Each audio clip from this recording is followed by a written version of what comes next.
If you're a Windows user and this error message pops up when you try to access disk management, get it fixed with our guide.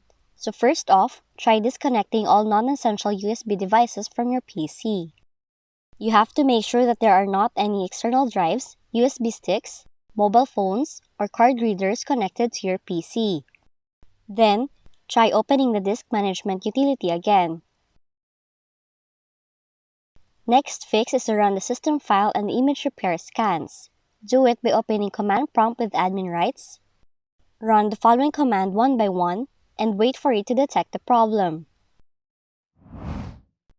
Another possible fix is to enable and run the virtual disk service by opening services. Double-click for virtual disk, choose automatic startup, select start, switch to log on tab, click the allow service to interact with desktop checkbox, then click apply and select OK to save the changes.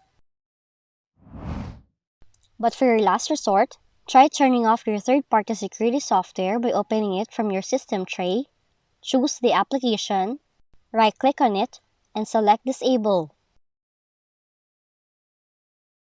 And those are the ways on how you can fix this Windows error in your Windows 11 computer. If you found this video helpful, kindly like and subscribe. You may also click and turn on the notification bell so you can be notified from whenever we release new videos.